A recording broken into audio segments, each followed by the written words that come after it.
നമ്മൾ സാധാരണ ഈ ചാനലിൽ സംസാരിക്കുന്ന ടോപ്പിക്കുകൾ ഭക്ഷണത്തെക്കുറിച്ച്, ന്യൂട്രീഷനെക്കുറിച്ച്, പ്രോട്ടീനെക്കുറിച്ച്, ഹോൾ ഗ്രെയിൻസിനെക്കുറിച്ച്, ബ്രൗൺ റൈസിനെക്കുറിച്ച്, അല്ലെങ്കിൽ മസിൽസിനെക്കുറിച്ച്, ഇൻസുലിൻ റെസിസ്റ്റൻസിനെ കുറിച്ച് ഒക്കെയാണല്ലോ.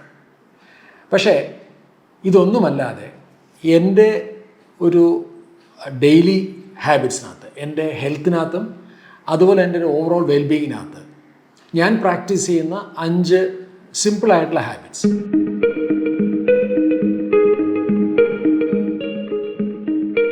സിമ്പിൾ ആയതുകൊണ്ട് തന്നെ ഒരുപക്ഷെ നമ്മളതിനകത്ത് അത്ര ഒരു ഗൗരവം കാണണമെന്നില്ല. ഇത് അത്രമാത്രം ഇമ്പോർട്ടൻ്റ് ആണെന്ന് തോന്നണമെന്നുമില്ല. കുറച്ച് സ്റ്റുപ്പിഡ് ആണെന്ന് തോന്നിക്കൂടായികയില്ല. പക്ഷേ പേപ്പേഴ്സ് നോക്കിക്കഴിഞ്ഞാൽ ഇത് എക്സ്റ്റെൻസീവ്ലി റിസർച്ച്ഡ് ആണ്. ഇതിൽ വളരെയധികം സ്റ്റഡീസ് നടന്നിട്ടുണ്ട്. ഒന്നാമത്തെ ഹാബിറ്റ്, സ്റ്റെപ്പ് ഔട്ട്. നിങ്ങളെല്ലാവരും സർക്കേഡിയൻ റിതം എന്ന് കേട്ടിട്ടുണ്ടോ?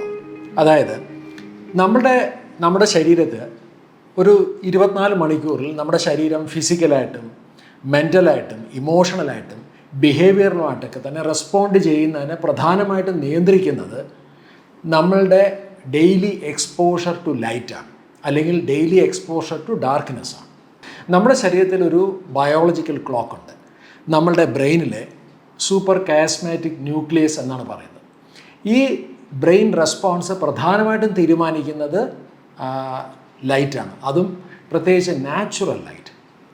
ഒരു ദിവസം ഒരു 10-15 മിനിറ്റ്, അതും ഒരു ദിവസത്തിൻ്റെ തുടക്കത്തിൽ ഒരു എക്സ്പോഷർ ടു നാച്ചുറൽ ലൈറ്റ് ഉണ്ടാകണമെന്നുണ്ടെങ്കിൽ അത് അത്ഭുതകരമായിട്ടുള്ള വ്യത്യാസങ്ങൾ ശരീരത്തിലുണ്ടാകും എന്നാണ് മിക്ക പഠനങ്ങളും പറയുന്നത്. നമുക്ക് നമ്മളുടെ ഒരു മൂഡ്, അതുപോലെ നമ്മളുടെ ബോഡി ടെമ്പറേച്ചർ, നമുക്ക് വിശപ്പ് തോന്നുക, ഭക്ഷണം കഴിക്കുന്ന പ്രക്രിയ, അതുപോലെ നമ്മുടെ മെറ്റബോളിസം, നമ്മുടെ ഇമ്മ്യൂണിറ്റി, നമ്മളുടെ level of intensity in engaging in activities, നമ്മുടെ ഒപ്റ്റിമിസം, ഇതിനൊക്കെ തീരുമാനിക്കുന്നതിനകത്ത് വളരെയധികം പ്രാധാന്യം ഈ പറഞ്ഞ ഒരു രാവിലത്തെ സമയത്തിനുണ്ട്. അതിൻ്റെ പ്രധാനപ്പെട്ട കാരണം നമ്മളുടെ ശരീരത്തിലോട്ട് ഒരു 10 to 15 minutes of natural light വരികയാണെങ്കിൽ ഉണ്ടാകുന്ന ഏറ്റവും പ്രധാനപ്പെട്ട ചേഞ്ച് അത് കോർട്ടിസോൾ എന്നുള്ള ഹോർമോൺ സെക്രീറ്റ് ചെയ്യും. എനിക്കൊന്ന് കോർട്ടിസോൾ എല്ലാവർക്കും അറിയാവുന്നൊരു ഹോർമോണാണ്. പ്രധാനമായിട്ടും നമ്മളിത് കേട്ടിട്ടുള്ളത് സ്ട്രെസ്സുമായിട്ട് ബന്ധപ്പെട്ടാണ്. അത് സ്ട്രെസ് കോർട്ടിസോളാണ്. പക്ഷേ ഇൻട്രസ്റ്റിംഗ്ലി ഈ കോർട്ടിസോളിനെ വേണമെങ്കിൽ അലർട്ട് ഹോർമോൺ എന്ന് വിളിക്കാൻ പറ്റും. കെമിക്കലി സ്ലൈറ്റ്ലി ഡിഫറൻ്റാണ്. നമ്മുടെ ശരീരത്തിൻ്റെ എനർജി ലെവൽസ്, നമ്മളുടെ ഇമ്മ്യൂൺ സിസ്റ്റത്തിൻ്റെ ഒരു ഇനിഷ്യേഷൻ, അതുപോലെ മെറ്റബോളിസം, ഇൻഫ്ലമേഷൻ കുറയ്ക്കാൻ ഇതിനൊക്കെ കോർട്ടിസോൾ ഹെൽപ്പ് ചെയ്യുന്നുണ്ടാവും. ഇനി കോർട്ടിസോൾ സെക്രീറ്റ് ചെയ്ത് കഴിഞ്ഞാൽ ഇതിന് അകമ്പടിയായിട്ട് വരുന്ന മറ്റൊരു ഹോർമോണാണ് സിറട്ടോണിൻ. സിറട്ടോണിൻ, മെലട്ടോണിൻ പലരും കേട്ടിട്ടുണ്ടാവും. മെലട്ടോണിൻ കൂടുതൽ നമ്മളുടെ ഉറക്കത്തെ സ്വാധീനിക്കുന്ന ഒരു ഹോർമോണാണ്. ഇൻട്രസ്റ്റിംഗ്ലി പകൽ സമയത്ത് വേണ്ടത്ര അളവിൽ സിറട്ടോണിൻ ഉണ്ടാകുന്ന ആൾക്കാരിൽ മെലട്ടോണിനും സഫീഷ്യൻറ്റ് ലെവൽ ഉണ്ടാവുന്നുണ്ട്. അതായത് അത് അന്നത്തെ ഉറക്കത്തെയും അത് സ്വാധീനിക്കും. ഇതിന് ശേഷം വരുന്ന ഒന്നാണ് ഡോപ്പമീൻ. ഈ കോർട്ടിസോൾ, സിറട്ടോണിൻ, ഡോപ്പമീൻ, ഈ 3 ഹോർമോണുകളും വേണ്ടത്ര അളവിൽ ഉൽപ്പാദിപ്പിച്ച് തുടങ്ങാൻ, ഒരു ദിവസം ഉൽപ്പാദിപ്പിച്ച് തുടങ്ങാൻ നമ്മുടെ ശരീരത്തിനെ വളരെയധികം ഹെൽപ്പ് ചെയ്യുന്ന ഒന്ന് ഈ രാവിലത്തെ ഒരു 10 to 15 minutes of daily natural light എക്സ്പോഷറാണ്. മാത്രമല്ല ആ സമയത്ത് നമുക്കുണ്ടാകുന്ന മറ്റ് പല എക്സ്പീരിയൻസുകൾ, ചിലപ്പോൾ നമ്മൾ കിളികളെ കേൾക്കുന്നുണ്ടാവാം, ചെടികളെ കാണുന്നുണ്ടാവാം, പൂക്കളെ കാണുന്നുണ്ടാവാം, പൂമ്പാറ്റകളെ കാണുന്നുണ്ടാവാം. എന്നെ ഏറ്റവും കൂടുതൽ ഈ രാവിലത്തെ 10 മിനിറ്റിൽ ഏറ്റവും കൂടുതൽ എന്നിൽ വളരെയധികം മാറ്റങ്ങൾ ഉണ്ടാക്കുന്ന ഒന്ന് തീർച്ചയായിട്ടും ഞാൻ കേൾക്കുന്ന, എവിടെ നിന്നോ കേൾക്കുന്ന ഒരു കോഴി കൂവുന്ന ശബ്ദമാണ്. ഒരുപക്ഷെ അത് നമ്മളിൽ ഉണ്ടാക്കുന്ന ചില ഇമോഷൻസും വളരെ ഡിഫറെൻ്റാണ്. ഡെയിലി പ്രൈമിങ്, അതായത് ഒരു ദിവസത്തിന് വേണ്ടി തയ്യാറെടുക്കാതെ തുടങ്ങരുത് എന്നുള്ള. പല ആൾക്കാരും പറയുന്നത് ശ്രദ്ധിച്ചിട്ടുണ്ടാവും, രാവിലത്തെ ഒരു ആലസ്യം, ഒരു ഉറക്കക്ഷീണം അങ്ങോട്ട് മാറുന്നില്ല, ശരീരം കുറച്ചൊന്ന് ആക്റ്റീവ് ആവാനായിട്ട്, കുറച്ചുകൂടി അലർട്ട് ആവാനായിട്ട് ഒരുപാട് സമയമെടുക്കുന്നു. ഇതിൻ്റെ പ്രധാനപ്പെട്ട കാരണം ഉറക്കത്തിലുണ്ടാകുന്ന അഡിനോസിൻ, അത് ഉറക്കത്തെ വളരെയധികം ഹെൽപ്പ് ചെയ്യുന്ന ഒന്നാണ്. ആവശ്യത്തിന് അളവിൽ രാത്രികളിൽ അഡിനോസിൻ നമ്മുടെ ശരീരത്തിലുണ്ടാകും. ഈ അഡിനോസിൻ അപ്പോഴും റെസ്യൂജലായിട്ടുണ്ടാവും, അതായത് ബാക്കി നിൽക്കുന്നുണ്ടാവും. ഇത് കാരണമാണ് കൂടുതൽ സമയങ്ങളിലും രാവിലെകളിൽ ആദ്യത്തെ ഒരു 1-2 മണിക്കൂർ ഒരു സ്ലഗിഷ്നെസ് നമുക്ക് അനുഭവപ്പെടുന്നത്. ഇത് മറികടക്കാനായിട്ടുള്ള ഏറ്റവും എളുപ്പമുള്ള മാർഗം ഉറക്കം എണീറ്റ ഉടനെ തന്നെ, അല്ലെങ്കിൽ ഏറ്റവും പെട്ടെന്ന് തന്നെ ഒരു 5 to 10 minutes of basic level stretching മൂവ്മെൻറ്റുകൾ. ചിലപ്പോൾ അത് ബെഡിൽ നിന്ന് ചെയ്യാൻ പറ്റുന്ന ഒന്നായിരിക്കാം. അല്ലെന്നുണ്ടെങ്കിൽ ഒന്ന് പുറത്തോട്ട് ഇറങ്ങിയിട്ട് ചെയ്യാവുന്ന കാര്യങ്ങളായിരിക്കാം. പക്ഷേ ഈ basic level of initial activity, അതിനാണ് ഒരു ഡെയിലി പ്രൈമിംഗ് എന്ന് പറയുന്നത്. ആ ഒരു ചെറിയ കൈൻഡ് ഓഫ് ഫിസിക്കൽ ആക്ടിവിറ്റി ആ എക്സസ് ലെവൽസ് ഓഫ് അഡിനോസിനെ മാറ്റാനും നമ്മുടെ ശരീരം കുറച്ചുകൂടി അലർട്ട് ആവാനും ആക്റ്റീവ് ആവാനും പറ്റുന്ന ഒരവസ്ഥയിലോട്ട് മാറും. മൂന്നാമത്തെ ഹാബിറ്റ് റീഹൈഡ്രേഷനാണ്. നിങ്ങൾ സാധാരണ ഉണർന്നാൽ ആദ്യം കുടിക്കുന്നത് എന്താണ്?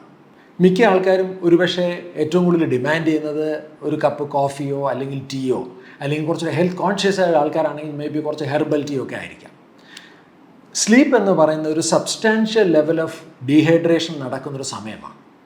സാധാരണ ഉറക്കത്തിന് മുമ്പ് നമ്മൾ ഒരുപക്ഷെ മിക്ക ആൾക്കാരും 1-2 ഗ്ലാസ് വെള്ളം കുടിച്ചിട്ടായിരിക്കും കിടക്കുക. പക്ഷേ എത്ര തന്നെയാണെങ്കിലും ആ ഒരു 6 to 8 hours കൊണ്ട് ഓൾമോസ്റ്റ് ഒരു 500 ml വെള്ളം, ജലം നമ്മുടെ ശരീരത്തിൽ നിന്ന് നഷ്ടപ്പെടാറുണ്ട്. അതിൻ്റെ പ്രധാനപ്പെട്ട കാരണം നമ്മുടെ ശ്വാസോച്ഛ്വാസത്തിൽ കൂടിയും നമ്മുടെ കാലാവസ്ഥയിൽ കൂടി. ഒരുപക്ഷെ നമുക്കൊരു തേഴ്സ്റ്റ് ഫീൽ ചെയ്യണമല്ലോ, ദാഹം ഫീൽ ചെയ്യണമെന്നില്ല. പക്ഷേ നമ്മുടെ ശരീരം വളരെ കോൺട്രാക്റ്റഡ് ആയിരിക്കും. അപ്പോൾ ശരീരം ശരിക്കും രാവിലെ അത്യാവശ്യം ജലം ഡിമാൻഡ് ചെയ്യുന്നുണ്ട്. അപ്പോൾ ചെയ്യാവുന്ന ഒരു ഏറ്റവും പ്രധാനപ്പെട്ട ഒരു സിമ്പിളായിട്ടുള്ള കാര്യം, ദ ഫസ്റ്റ് ഡ്രിങ്ക് എന്ന് പറയുന്നത് ഒരുപക്ഷെ തീർച്ചയായിട്ടും വളരെ ക്ലീൻ ആയിട്ടുള്ള സേഫ് ആയിട്ടുള്ള ഒരു 200-300 ml, ഒരു 1-2 ഗ്ലാസ് വെള്ളം തന്നെ ആവാം.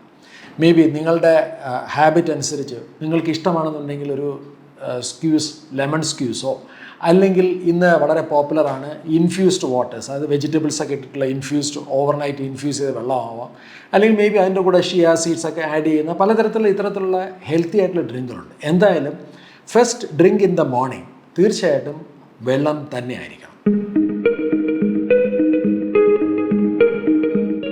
ഞാൻ ആദ്യം പറഞ്ഞ 3 ഹാബിറ്റ്സും രാവിലെ ചെയ്യേണ്ടതാണെങ്കിൽ, ഞാൻ ഇനി പറയാൻ പോകുന്ന 2 ഹാബിറ്റ്സുകളും നിങ്ങൾക്ക് ദിവസത്തിൽ ഏത് സമയത്തോടെ ചെയ്യാവുന്ന ഒന്നാണ്. Daily dose of vitamin L. എന്താണ് ഈ വൈറ്റമിൻ എൽ? ഇത്ര മാത്രമേ ഉള്ളൂ. നിങ്ങൾ ജീവിതത്തിൽ ഏറ്റവും കൂടുതൽ സ്നേഹിക്കുന്ന ഒരാളുണ്ട്. ആ വ്യക്തിയുമായി ചുരുങ്ങിയ ഒരു ദിവസം ഒരു 5-10 മിനിറ്റ് എങ്കിലും സ്പെൻഡ് ചെയ്യാമെന്നുള്ളതാണ്. അതിൽ നിന്നാണ് വൈറ്റമിൻ എൽ ഉണ്ടാകുന്നത്. അത് നിങ്ങളുടെ ശരീരം സ്വയം ഉൽപ്പാദിപ്പിക്കുന്ന ഒന്നാണ്.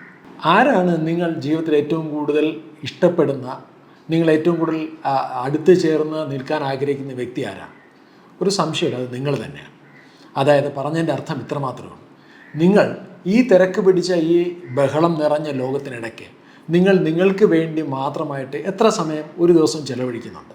ഞാൻ എൻ്റെ ജീവിതത്തിൽ പ്രാക്ടീസ് ചെയ്യുന്നൊരു കാര്യം, ഒരു 10 മിനിറ്റ് ഞാൻ എനിക്ക് വേണ്ടി സ്പെൻഡ് ചെയ്യുന്നു. ഇതിനെ വേണമെങ്കിൽ നമുക്ക് വിളിക്കാവുന്ന ഒരു സെൽഫ് കെയർ അല്ലെങ്കിൽ സെൽഫ് ലവ് എന്ന് പറയാൻ പറ്റും. ഈ vitamin L stands for love. കുറച്ച് ഫിലോസഫിക്കലായിട്ട് തന്നെ വേണമെങ്കിൽ പറയാൻ സാധിക്കും. അതായത് നമ്മളുടെ ജീവിതത്തിൻ്റെ അവതാര ഉദ്ദേശം എന്താണ്, നമ്മൾ ജീവിതത്തിൽ എന്താണ് ചെയ്യാൻ ഉദ്ദേശിക്കുന്നത് എന്നുള്ളതാണ്. ഇത്തരം ഒരു പർപ്പസ് എന്ന് പറയുന്നത് അതിനകത്തൊരു ക്ലാരിറ്റി ഉണ്ടാകണമെന്നുണ്ടെങ്കിൽ ഒരുപക്ഷെ ഒരു ദിവസം കൊണ്ടോ അല്ലെങ്കിൽ കുറച്ച് നാളുകൾ കൊണ്ടോ ക്ലാരിറ്റി ഉണ്ടാകണമെന്നില്ല. ഇനി അഥവാ ഉണ്ടായാൽ തന്നെ ഈ ഒരു വിഷയം എല്ലാ ദിവസവും റിപ്പീറ്റഡായിട്ട് നമ്മൾ ചിന്തിക്കേണ്ട അല്ലെങ്കിൽ നമ്മൾ എൻഗേജ് ചെയ്യേണ്ട ഒരു വിഷയമാണ്. ഇത് നമുക്ക് ഉണ്ടാക്കി തരുന്ന ഒരു ബയോളജിക്കൽ ഡയറക്ഷനുണ്ട്. അതൊരു പക്ഷേ ഒരു വ്യക്തിയുടെ ജീവിതത്തിൽ ഒരു ദിവസത്തിൽ വളരെയധികം കോൺട്രിബ്യൂട്ട് ചെയ്യാൻ സാധിക്കുന്ന ഒന്നാണ്. വളരെ മഹനീയമായ അല്ലെങ്കിൽ വളരെ ഗംഭീരമായിട്ടുള്ള, മറ്റുള്ളവർക്ക് കേട്ടാൽ വളരെയധികം അപ്രീഷിയേറ്റ് ചെയ്യാൻ തോന്നുന്ന ഒന്നാകണമെന്നില്ല. ഒരു പക്ഷേ നമ്മളെ അത് ഏറ്റവും കൂടുതൽ ഇൻഫ്ലുവൻസ് ചെയ്യുന്ന ഒന്നായാൽ മാത്രം മതി, അതോ ഒന്നിലധികം കാര്യങ്ങളായാൽ മതി. എൻ്റെ ലൈഫിലെ പർപ്പസിനെ കുറിച്ച് ഞാൻ ചിന്തിക്കാറുണ്ട്, പലപ്പോഴും വിഷ്വലൈസ് ചെയ്യാറുണ്ട്, മെഡിറ്റേറ്റ് ചെയ്യാറുണ്ട്, ചില സന്ദർഭങ്ങളിൽ എഴുതി വെക്കാറുണ്ട്.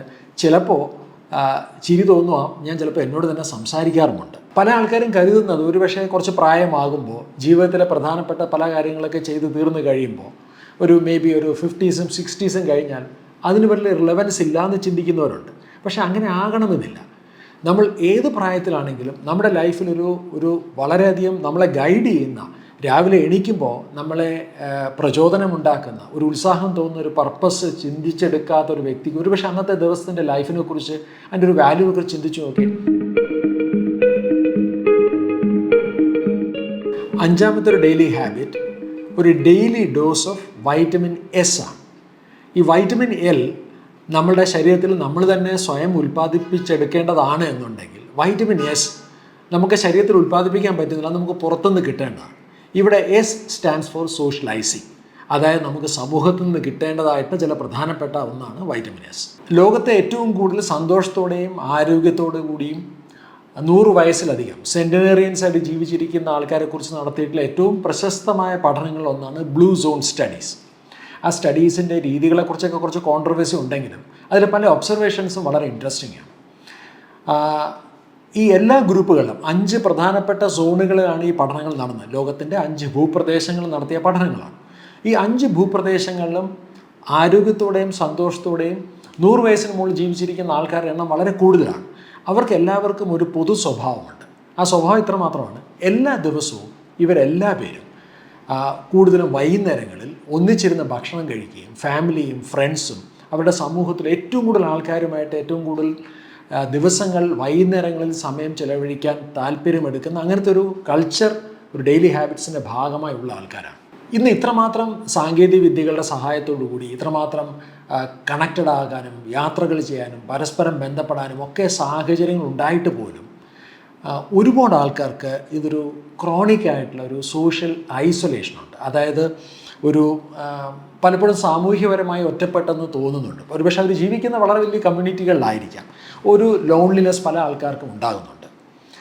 സേഫ്റ്റി എന്ന് പറയുന്നത്, നമ്മൾ പലപ്പോഴും സുരക്ഷിതത്വം എന്ന് പറയുന്നത് ഒരുപക്ഷെ പലരും കരുതുന്നത് നമ്മളുടെ ജീവന് ഭീഷണി ഉണ്ടാകാത്ത ഒന്നിനെയാണ് സേഫ്റ്റി എന്ന് പറയുന്നത്. അങ്ങനെ തന്നെ ആകണമെന്നില്ല. നല്ലൊരു ഇമോഷണൽ കണക്ഷൻ ഉണ്ടെങ്കിൽ നമുക്കൊരു സേഫ്റ്റി ഫീലിംഗ് ഉണ്ടാവും. പക്ഷെ പല ആൾക്കാരുടെ ജീവിതത്തിൽ അങ്ങനത്തെ ഒരു ഇമോഷണൽ കണക്ഷൻസ് ദൈനംദിനമായിട്ട് ഉണ്ടാക്കുന്നത് വളരെ കുറവാണ്. ഇത്തരത്തിലുള്ള ഒരു പുവർലി സോഷ്യലി കണക്റ്റഡ് ആയിട്ടുള്ള അല്ലെങ്കിൽ ഒരു സോഷ്യൽ ഐസൊലേഷനുള്ള ഒരു സോഷ്യൽ ആങ്ഷ്യസ് ആയിട്ടുള്ള ഒരു നേച്ചറുള്ള ഒരു വ്യക്തിയെ സംബന്ധിച്ച് ആ വ്യക്തിയുടെ ബയോളജിക്കലായിട്ട് നോക്കിക്കഴിഞ്ഞാൽ ആ വ്യക്തിയുടെ ശരീരത്തിൽ ടാക്കികൈനിൻസ് എന്ന് പറയുന്ന ഒരു ന്യൂറോ ട്രാൻസ്മിറ്റർ ഗ്രൂപ്പിൻ്റെ അളവ് വളരെ കൂടുതലാണ്. ടാക്കികൈനിൻസിൻ്റെ അളവ് കൂടിക്കഴിഞ്ഞാൽ അത് നമ്മുടെ ശരീരത്തിൽ ഒരു ഇൻഫ്ലമേഷൻ ഉണ്ടാക്കും, നമുക്ക് ആങ്സൈറ്റി ക്രിയേറ്റ് ചെയ്യും, പാരനോയിഡ് ക്രിയേറ്റ് ചെയ്യും. അതുപോലെ തന്നെ നമ്മുടെ ഇമ്മ്യൂൺ സിസ്റ്റം വളരെയധികം ചാലഞ്ച്ഡ് ആവും, ഇൻഫ്ലമേഷൻ ഉണ്ടാക്കും, ഇറിറ്റബിലിറ്റി ഉണ്ടാക്കും.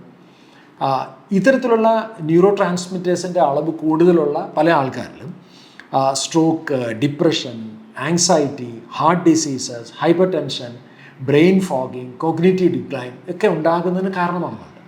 അപ്പം ആലോചിച്ച് നോക്കിയാൽ ഈ വൈറ്റമിൻ എസിൻ്റെ പ്രാധാന്യം എത്ര വലുതാണെന്ന് നോക്കുക. ഏകദേശം 32,000-ഓളം സോഷ്യലി ഐസൊലേറ്റഡ് ആയിട്ട് കണ്ടെത്തിയിട്ടുള്ള ആൾക്കാരിൽ നടത്തിയ അവരുടെ ബ്രെയിൻ MRI പഠനങ്ങൾ പറയുന്നത് അവരുടെ ബ്രെയിനിൻ്റെ വോളിയത്തിൽ പോലും വ്യത്യാസം കാണുന്നുണ്ട്. അവരുടെ ഫ്രോണ്ടൽ, ടെമ്പറൽ, ഹിപ്പോ ക്യാമ്പസിലൊക്കെ തന്നെ അവരുടെ ബ്രെയിൻ വോളിയം, ബ്രെയിൻ ലോസ് ഉണ്ടാകുന്നുണ്ട്. ദൈനംദിനമായിട്ട് അറ്റ്ലീസ്റ്റ് ഒരു 1, 2, 3 പേരോടെങ്കിലും അത്തരമൊരു ടൈം സ്പെൻഡ് ചെയ്യുക എന്നുള്ളത് ഒരു വ്യക്തിയെ സംബന്ധിച്ച് വളരെ വളരെ ക്രിട്ടിക്കലാണ്. ആ പീരീഡിലാണ് ഒരുപക്ഷെ നമ്മുടെ ജീവിതത്തിൽ ആ വൈറ്റമിൻ എസ് ജനറേറ്റ് ചെയ്യാൻ സാധിക്കുന്നത്. So generally people who have good connection and good networks are more happy and more healthy. അപ്പോൾ ഇപ്പം നമ്മൾ സംസാരിച്ച ലളിതമെന്ന് തോന്നാവുന്ന എന്നാൽ വളരെ സബ്സ്റ്റാൻഷ്യലായിട്ട് നമ്മുടെ ഹെൽത്തിൽ കോൺട്രിബ്യൂട്ട് ചെയ്യാൻ പറ്റുന്ന 5 habits: 1 step out, 2 daily priming, 3 rehydration, 4 daily dose of vitamin L, 5 daily dose of vitamin S. ഒരുപക്ഷെ ഇതിൻ്റെ ശാസ്ത്രീയതയോ ഇതിൻ്റെ പട്ടികകളോ അറിയാതെ നിങ്ങളിൽ പല ആൾക്കാരും ഇതൊക്കെ തന്നെ ജീവിതത്തിൻ്റെ ഭാഗമായിട്ട് ചെയ്യുന്നവരുണ്ടാവാം. അങ്ങനെയാണെന്നുണ്ടെങ്കിൽ നിങ്ങളുടെ ലൈഫിൽ അതെങ്ങനെ കോൺട്രിബ്യൂട്ട് ചെയ്യുമെന്നുള്ളത് ഒന്ന് ഈ കമൻറ്റ് ബോക്സിൽ ഷെയർ ചെയ്താൽ വളരെ നന്നായിരുന്നു. ഇനി ചെയ്യാത്ത ഒരാളാണെന്നുണ്ടെങ്കിൽ ഒന്ന് പരീക്ഷിച്ച് നോക്കുക. പക്ഷേ ഞാൻ നേരത്തെ പറഞ്ഞ പോലെ ഒരു ദിവസമോ 2 ദിവസമോ കൊണ്ട് ഒരുപക്ഷെ ഇതിൻ്റെ റിസൾട്ട് കിട്ടണമെന്നില്ല. തുടർച്ചയായിട്ട് ആവർത്തന സ്വഭാവത്തോടെ ഡെയിലി ചെയ്യുമ്പോൾ കിട്ടുന്ന കോമ്പൗണ്ടിങ് ബെനിഫിറ്റുകളാണ് ഞാൻ ഈ പറഞ്ഞ ഹാബിറ്റ്സിൽ ഇത്രമാത്രം പവർഫുൾ ആയിട്ടുള്ള കോൺട്രിബ്യൂഷൻ ഉണ്ടാക്കി എടുക്കാൻ സാധിക്കുന്നത്.